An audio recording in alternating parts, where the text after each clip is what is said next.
lorsque Chloé Moreau, 28 ans, assise à cette table isolée d'un bistrot chic de Paris, vêtue de son chemisier blanc qui dissimulait à peine les premières rondeurs de sa grossesse, entendit la voix de son ex-petit ami, Lucas Lefebvre, résonner dans son dos avec ce ton méprisant qu'elle ne connaissait que trop bien, son sang ne fit qu'un tour. Il proclamait haut et fort, devant tous les clients présents, qu'elle avait grossi et qu'elle s'était laissée aller depuis leur rupture. Lorsqu'elle vit son sourire narquois alors qu'il se penchait vers elle pour l'humilier davantage, lui murmurant qu'aucun homme ne voudrait jamais d'elle dans cet état, elle sentit les larmes monter aux yeux, tentant désespérément de préserver sa dignité face à celui qui avait été la personne qu'elle aimait le plus au monde. Chloé ne pouvait pas savoir que l'homme debout juste derrière eux, qui avait assisté à toute la scène avec une expression de plus en plus sombre, n'était autre que Léo Dumont, l'héritier de l'une des familles les plus fortunées de France. Elle ne pouvait pas savoir que cet homme, avec qui elle avait passé une nuit 3 mois plus tôt en pensant qu'il n'était qu'un inconnu charmant, était en réalité le père du bébé qu'elle portait en elle. Elle ne pouvait pas savoir que cette nuit d'humiliation publique marquerait le début d'une histoire qui bouleverserait sa vie à jamais et prouverait à tous, particulièrement à Lucas, que le destin a sa propre manière de rétablir l'équilibre. Chloé avait choisi ce bistrot parce qu'il représentait l'élégance parisienne, parce qu'elle voulait se prouver à elle-même qu'elle pouvait avancer, qu'elle pouvait reconstruire sa vie après que Lucas l'eût quittée 6 mois auparavant lors d'un appel expéditif de 5 minutes. 6 mois plus tôt, Lucas Lefebvre lui avait annoncé qu'il ne l'aimait plus, qu'il s'était lassé d'elle, qu'il avait trouvé quelqu'un de plus intéressant, de plus mince, de plus beau, de plus jeune. Ces mots avaient été comme des poignards plantés dans le cœur de Chloé, la laissant anéantie sur le parquet de l'appartement qu'ils partageaient. Ils avaient passé 4 ans ensemble. 4 années durant lesquelles Chloé avait tout donné, son temps, son amour, ses rêves. Elle avait renoncé à des opportunités professionnelles pour rester près de lui à Paris. Elle avait perdu des amitiés à cause de sa jalousie maladive. Elle avait modelé sa vie autour de ses besoins à lui, et il l'avait remercié par un coup de téléphone de 5 minutes. Chloé avait passé les 2 premiers mois à pleurer. Elle avait perdu du poids, perdu le sommeil, perdu le goût de vivre. Tout le monde lui disait de réagir, que Lucas ne méritait pas ses larmes, qu'il était un homme superficiel qui ne pensait qu'à lui-même, mais elle ne parvenait pas à cesser de l'aimer. Puis, 3 mois auparavant, un événement avait tout changé. C'était une nuit comme tant d'autres. Chloé était sortie avec ses amis, qui l'avaient pratiquement traînée hors de chez elle, insistant sur le fait qu'elle devait recommencer à vivre. Elles avaient fini dans un club privé très exclusif, le genre d'endroit où Chloé ne serait jamais allée seule faute de moyens, et c'est là qu'elle l'avait rencontré. Elle ignorait son nom, elle ignorait qui il était, elle savait seulement qu'il était l'homme le plus fascinant qu'elle ait jamais vu. Grand, les cheveux bruns, avec des yeux qui semblaient lire en elle. Il l'avait observé de loin toute la soirée. Puis ils s'étaient approchés et ils avaient discuté pendant des heures. Il ne lui avait pas raconté grand-chose sur lui. Il avait simplement dit s'appeler Léo, être de Paris, et qu'il avait besoin de déconnecter de tout ce soir-là. Elle lui avait raconté sa vie, son travail d'institutrice, son cœur brisé.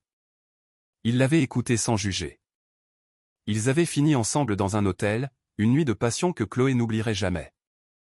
Au matin, il avait disparu, ne laissant qu'un mot disant que cette nuit avait été spéciale et qu'il espérait qu'elle trouverait le bonheur qu'elle méritait. Chloé n'avait pas essayé de le retrouver. Elle avait pensé que c'était un cadeau du destin, une parenthèse de beauté au milieu de sa douleur. Elle ne s'attendait plus jamais à le revoir. Puis, 2 semaines plus tard, elle avait découvert qu'elle était enceinte. Le test de grossesse l'avait laissée sous le choc, 28 ans, célibataire, un salaire d'institutrice qui lui permettait à peine de payer son loyer parisien, et un bébé en route d'un homme dont elle ne connaissait même pas le nom de famille. Elle avait longuement réfléchi à la conduite à tenir, mais lorsqu'elle avait vu la première échographie, lorsqu'elle avait entendu ce petit cœur battre, elle avait compris qu'elle ne pouvait rien faire d'autre que de garder ce bébé. C'était un fragment de cette nuit magique, un signe que la vie pouvait encore la surprendre. Elle ne l'avait dit à personne, pas encore. Elle voulait attendre, être sûre, trouver la bonne manière d'affronter ce qui l'attendait. Et c'est ainsi qu'elle était arrivée à cette soirée. 3 mois de grossesse qui commençaient à peine à se voir, un dîner avec ses amis pour célébrer son nouveau départ, et la malchance de se retrouver dans le même établissement que son ex.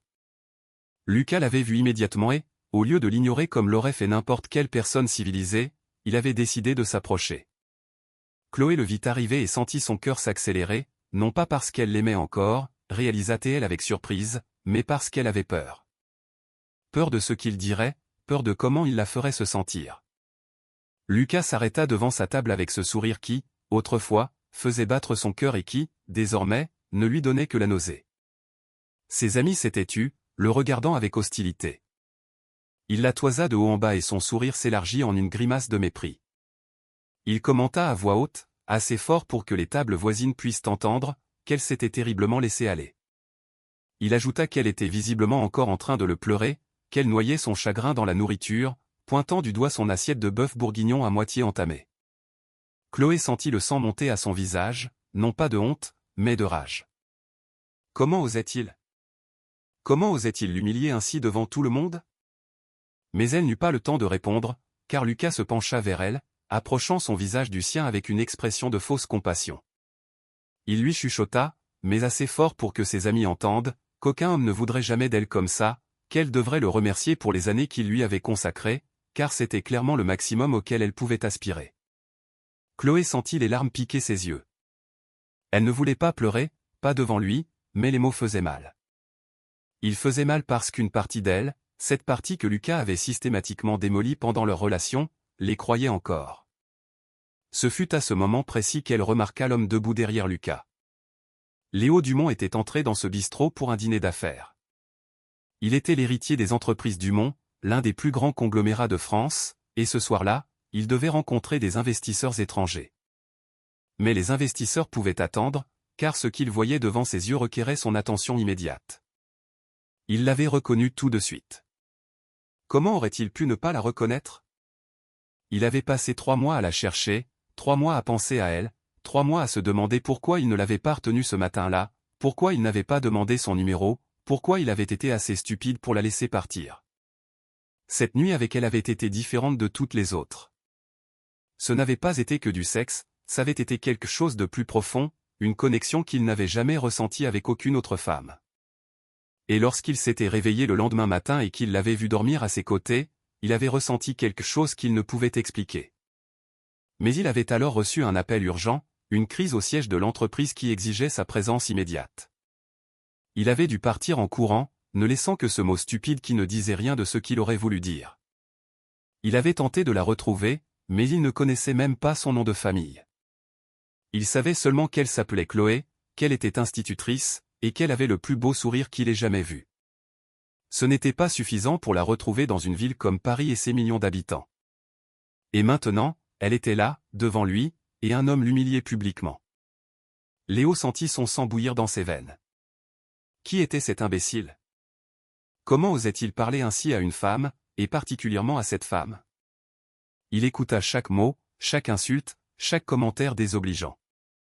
Il vit Chloé baisser les yeux, il vit les larmes qu'elle tentait de retenir, il vit ses amis qui ne savaient comment réagir. Et lorsque l'homme se pencha pour lui murmurer quelque chose qui la fit pâlir, Léo décida qu'il en avait assez vu. Il s'approcha d'un pas décidé, la mâchoire serrée et le regard noir. Il s'arrêta juste derrière l'homme qui tourmentait Chloé. Et lorsqu'il parla, sa voix était froide comme la glace. Il demanda s'il y avait un problème. L'homme se retourna, agacé par l'interruption, mais lorsqu'il vit qui il avait en face de lui, son expression changea du tout au tout. Léo Dumont était l'une des figures les plus reconnaissables de France. Son visage apparaissait régulièrement dans les journaux économiques et la presse people. Lucas bafouilla quelque chose, soudainement beaucoup moins sûr de lui. Il dit que c'était une affaire privée qui ne le regardait pas. Léo fit un pas en avant, obligeant Lucas à reculer. Il lui répondit que lorsqu'un homme insultait une femme en public, cela devenait l'affaire de quiconque possédait un minimum de décence. Lucas tenta de répliquer, disant que c'était son ex-copine et qu'il pouvait lui dire ce qu'il voulait, mais Léo l'interrompit sèchement. Il déclara que cette femme était avec lui et que s'il prononçait un mot de plus, il s'assurerait personnellement que sa carrière, quelle qu'elle soit, se termine avant la fin de la soirée. Lucas blêmit. Tout le restaurant les regardait. Tout le monde avait reconnu Léo Dumont. L'agresseur était devenu l'humilié. Sans dire un autre mot, Lucas fit demi-tour et partit presque en courant. Léo se tourna vers Chloé et, lorsque leurs regards se croisèrent, il vit qu'elle l'avait reconnu. Il vit le choc sur son visage, la confusion, et quelque chose d'autre qu'il ne put déchiffrer. Il lui demanda si elle allait bien. Chloé ne put répondre. Trop d'émotions, trop de pensées se bousculaient. L'homme avec qui elle avait passé cette nuit 3 mois plus tôt, l'homme dont elle portait l'enfant, était Léo Dumont, l'un des hommes les plus riches du pays. Léo s'assit à la table avec Chloé et ses amis, ignorant complètement les investisseurs qui l'attendaient à l'autre bout du restaurant. Les affaires ne l'intéressaient pas à cet instant. La seule chose qui comptait était la femme qu'il avait devant lui. Les amis de Chloé, après s'être remises du choc, avaient trouvé une excuse pour s'éclipser, les laissant seuls. Chloé soupçonnait qu'elle voulait lui donner l'opportunité de parler avec cet homme fascinant qui venait de voler à son secours. Si seulement elle savait. Ils restèrent silencieux un long moment, se regardant. Léo cherchait les mots justes. Chloé cherchait le courage de dire ce qu'elle avait à dire. Ce fut lui qui parla le premier. Il lui dit qu'il l'avait cherché pendant 3 mois. Il avait engagé des détectives privés. Il avait épluché les réseaux sociaux. Il avait fait tout ce qui lui venait à l'esprit, mais c'était comme si elle s'était volatilisée. Chloé le regarda avec surprise. Elle ne s'attendait pas à ça.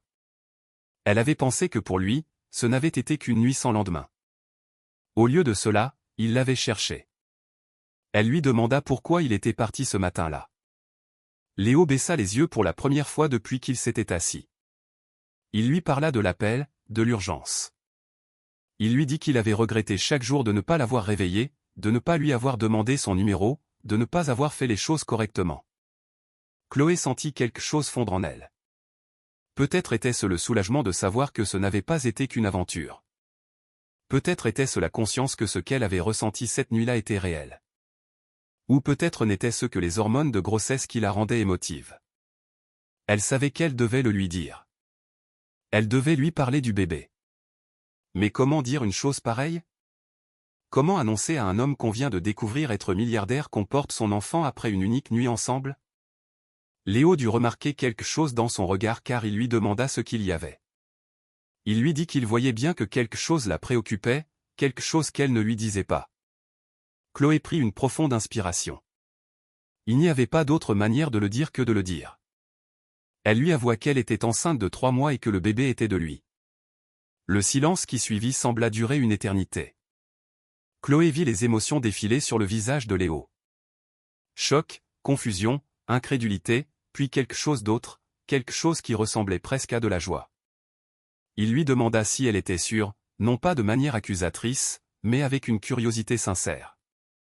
Il lui demanda si elle était certaine que c'était le sien, si elle avait fait les comptes, s'il y avait une possibilité d'erreur. Chloé lui répondit qu'il n'y avait eu personne d'autre, ni avant ni après, seulement lui. Léo resta silencieux un autre long moment, puis il fit quelque chose auquel Chloé ne s'attendait pas. Il se leva, lui prit la main et lui demanda de l'épouser. Chloé le regarda comme s'il était devenu fou. Il venait de lui demander sa main. Après l'avoir revue pour la première fois depuis 3 mois, après avoir appris qu'elle était enceinte il y a moins de 5 minutes. Elle lui dit qu'il était fou, qu'il ne pouvait pas demander une chose pareille, qu'il ne se connaissait même pas. Mais Léo ne se laissa pas décourager. Il lui dit qu'elle avait raison, qu'il était fou, mais que cette nuit avec elle avait été la chose la plus vraie qu'il ait jamais vécue, qu'il avait passé 3 mois à la chercher parce qu'il ne pouvait pas se la sortir de la tête, et que maintenant qu'il l'avait retrouvée, maintenant qu'il savait qu'elle portait son enfant, il n'avait aucune intention de la laisser partir à nouveau. Chloé secoua la tête. C'était trop, tout cela était trop. 2 heures plus tôt, elle dînait tranquillement avec ses amis. Ensuite, elle avait été humiliée par son ex, puis sauvée par un milliardaire. Ensuite, elle avait découvert que ce milliardaire était l'homme de cette nuit-là. Puis elle lui avait annoncé sa grossesse, et maintenant il la demandait en mariage. Elle lui dit qu'elle avait besoin de temps, qu'elle devait réfléchir, qu'elle ne pouvait pas prendre une telle décision dans un restaurant après la soirée qu'elle venait de passer. Léo comprit. Il lui assura qu'il lui donnerait tout le temps nécessaire, mais qu'en attendant, il voulait qu'elle sache qu'il était là pour elle, pour le bébé, quelle que soit sa décision. Il lui donna son numéro, le vrai, pas un mot vague comme la dernière fois. Il lui dit de l'appeler quand elle serait prête à parler. Puis il se leva, lui baisa la main comme un gentleman d'un autre temps et s'en alla. Chloé resta assise à table, fixant le numéro sur son téléphone. Sa vie venait de basculer complètement et elle ne savait pas quoi penser. Dans les jours qui suivirent, le doute la tourmenta. Pouvait-elle faire confiance à Léo? La voulait-il vraiment elle, ou seulement le bébé? Était-il intéressé par une vraie relation ou se sentait-il simplement obligé? Ses amis lui dirent qu'elle était folle d'hésiter. Un homme riche, beau, qui voulait l'épouser et s'occuper d'elle et de l'enfant. Elle devait courir, pas marcher. Mais Chloé n'avait jamais été du genre à se laisser éblouir par l'argent. Elle avait aimé Lucas quand il n'avait rien, et Lucas l'avait trahi et humilié. L'argent n'était pas une garantie de bonheur. Une semaine passa, puis deux. Léo ne lui mit pas la pression, ne l'appela pas continuellement, ne lui envoya pas de cadeaux hors de prix pour l'impressionner. Il lui envoyait juste un message de temps en temps, lui demandant comment elle allait, si elle avait besoin de quelque chose. Ce fut précisément cette discrétion qui la convainquit. Un homme qui ne voudrait que le bébé ou qui voudrait l'impressionner avec sa fortune en aurait fait beaucoup plus. Léo, au contraire, la respectait, lui donnait l'espace dont elle avait besoin. Ils commencèrent à se voir. D'abord un café, puis un dîner, puis des promenades dans les parcs parisiens où ils discutaient pendant des heures. Léo lui parla de sa famille, du poids d'être l'héritier d'un empire, de la solitude qu'il ressentait entouré de gens qui voulaient toujours quelque chose de lui. Il lui parla de sa mère, Marie, décédée quand il était adolescent, de son père sévère mais juste, de ses frères avec qui il entretenait une relation compliquée. Chloé lui raconta son enfance en Provence, le chant des cigales, les longs trajets en TER pour rentrer voir ses parents qui avaient fait tant de sacrifices pour qu'elle étudie, son rêve d'être institutrice qui s'était réalisé. Elle lui parla de Lucas, de comment elle était tombée amoureuse de lui, de la façon dont il l'avait systématiquement rabaissée pendant des années sans qu'elle s'en aperçoive. Léo écoutait toujours, ne jugeait pas, n'interrompait pas, n'essayait pas de résoudre ses problèmes à sa place, il écoutait simplement, et cela, pour Chloé, valait plus que n'importe quel bijou. À la fin de la deuxième semaine, Chloé l'appela. 6 mois plus tard, Chloé Dumont-Oui, elle avait pris le nom de Léo après un mariage intime mais magnifique célébré dans leur grande maison de campagne familiale à Saint-Tropez et entrait dans le salon d'un hôtel de luxe parisien pour le gala de charité de l'année. Son ventre de 9 mois était évident sous la robe de soirée conçue spécialement pour elle par l'un des plus grands couturiers français. À ses côtés, Léo lui tenait la main, la regardant avec un amour qui faisait tourner la tête de toutes les femmes présentes. Leur histoire avait fait la une de tous les journaux. L'héritier des entreprises Dumont épousant une institutrice inconnue, enceinte avant le mariage. Les tabloïds avaient eu de quoi alimenter leurs colonnes pendant des semaines avec ce scandale, mais Léo et Chloé s'en moquaient. Ils savaient ce qu'ils avaient, et aucun titre de presse ne pouvait gâcher cela. Les mois passés ensemble avaient confirmé ce que Chloé avait espéré. Léo était l'homme qu'il lui fallait, non pas parce qu'il était riche, mais parce qu'il la traitait comme un trésor. Il écoutait ses opinions, respectait ses décisions, la faisait rire chaque jour et, surtout, il était déjà un père merveilleux, même si le bébé n'était pas encore né. Ce soir-là, le gala était organisé par la Fondation Dumont, et Léo et Chloé en étaient les invités d'honneur.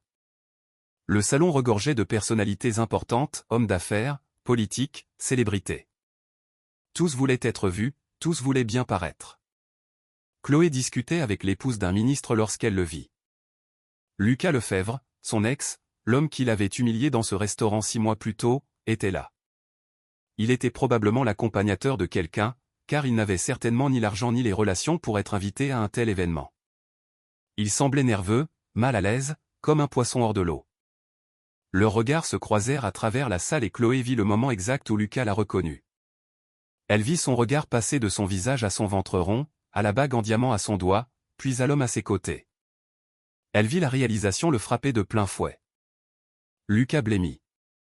La femme qu'il avait traitée de grosse, celle dont il avait dit qu'aucun homme ne voudrait jamais, se tenait là, devant lui, épouse de l'un des hommes les plus riches de France. Chloé aurait pu l'ignorer. Elle aurait pu faire comme si elle ne l'avait pas vu, profiter de sa soirée et oublier son existence. Mais une partie d'elle, cette partie qui se souvenait encore des larmes versées, désirait une confrontation. Elle s'approcha de lui, Léo la suivant sans comprendre immédiatement ce qui se passait. Lucas tenta de sourire, d'avoir l'air décontracté. Il lui dit que c'était un plaisir de la voir, qu'elle était superbe. Chloé le regarda droit dans les yeux et lui répondit que c'était curieux, étant donné que la dernière fois qu'ils s'étaient vus, il lui avait dit qu'elle avait grossi et qu'aucun homme ne voudrait jamais d'elle. Lucas bafouilla, cherchant une excuse, une explication, mais il n'y avait rien à dire.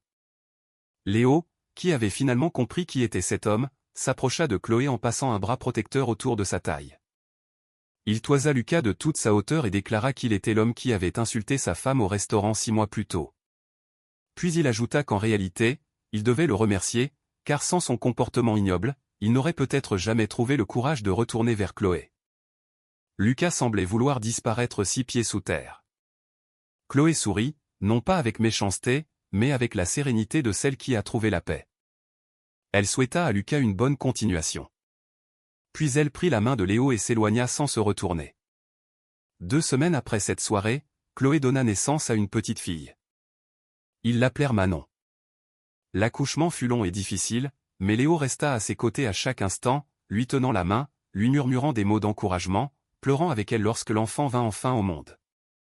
Lorsque Chloé tint Manon dans ses bras pour la première fois, elle comprit que tout ce qu'elle avait traversé en valait la peine. La douleur causée par Lucas, la nuit avec un inconnu, la grossesse inattendue, l'humiliation au restaurant. Tout l'avait menée ici, à cet instant parfait. Léo la regardait avec une expression qui se passait de mots. C'était de l'amour pur, inconditionnel, le genre d'amour dont Chloé avait toujours rêvé mais qu'elle n'avait jamais pensé pouvoir connaître. Dans les mois qui suivirent, leur vie ensemble s'établit dans une routine heureuse. Chloé avait mis sa carrière d'institutrice entre parenthèses, non pas parce que Léo le lui avait demandé, mais parce qu'elle voulait se consacrer entièrement à Manon durant ses premières années. Elle savait qu'un jour elle reprendrait l'enseignement, sa passion, et Léo la soutenait dans toutes ses décisions. Ils vivaient dans une magnifique propriété en périphérie de Paris, mais Chloé avait insisté pour garder son petit appartement en ville, non pas parce qu'elle pensait en avoir besoin, mais pour se rappeler d'où elle venait, qui elle avait été avant tout cela. 1 an après la naissance de Manon, Léo organisa un dîner spécial. Juste 2, la petite dormant déjà dans son berceau. Il lui dit qu'il voulait renouveler leurs vœux, non pas parce que quelque chose n'allait pas, mais parce qu'il voulait qu'elle sache qu'il la choisissait à nouveau chaque jour, que s'il pouvait revenir en arrière, il ferait tout exactement de la même manière, à une exception près, il ne serait jamais parti ce matin-là. Chloé pleura. Elle pleura de bonheur. Elle pleura pour le chemin parcouru qui l'avait menée jusqu'ici. Elle pleura pour la femme qu'elle était devenue. Elle repensa à cette nuit, 3 ans plus tôt, quand Lucas l'avait appelée pour la quitter. Elle pensa à combien elle avait souffert, à quel point elle s'était sentie inutile et mal aimée. Si quelqu'un lui avait dit alors que cette douleur l'amènerait au plus grand bonheur de sa vie, elle ne l'aurait pas cru. Mais la vie est étrange. Parfois, les pires choses qui nous arrivent ne sont que le prélude au meilleur. Lucas lui avait fait croire qu'elle ne valait rien. Léo lui avait prouvé qu'elle valait tout. Lucas l'avait laissée parce qu'il pensait mériter mieux. Léo l'avait choisie parce qu'il savait qu'elle était ce qu'il y a de mieux. Ce soir-là, en regardant Léo vérifier que Manon dormait bien dans son berceau, Chloé sourit. Elle avait trouvé sa famille, sa place dans le monde, son conte de fées. Et tout avait commencé par une insulte dans un bistrot, un homme qui l'avait défendu et la découverte que le destin a parfois un sens de l'humour très particulier. Car au final, la seule chose sur laquelle Lucas avait eu raison, c'était que Chloé avait pris du poids. Sauf que ce n'était pas de la graisse, c'était de l'amour, c'était une nouvelle vie, c'était le commencement de tout. Et tandis que Léo venait se rasseoir près d'elle en lui prenant la main comme il le faisait toujours, Chloé se dit que peut-être les contes de fées existent vraiment. Pas ceux avec des princesses passives attendant d'être sauvées, mais ceux où les femmes se sauvent elles-mêmes et trouvent ensuite quelqu'un qui les aime, non pas parce qu'elles ont besoin d'être secourues, mais parce qu'elles sont incroyables telles qu'elles sont. Manon fit un petit bruit dans son sommeil et les 2 parents se tournèrent vers elle avec le même sourire. Cet enfant était la preuve vivante que les épreuves de la vie peuvent se transformer en bénédictions, que les fins tristes peuvent devenir des débuts heureux, et que le véritable amour arrive quand on cesse de le chercher. Chloé posa sa tête sur l'épaule de Léo, regardant sa fille dormir. Elle était chez elle. Enfin, elle était chez elle.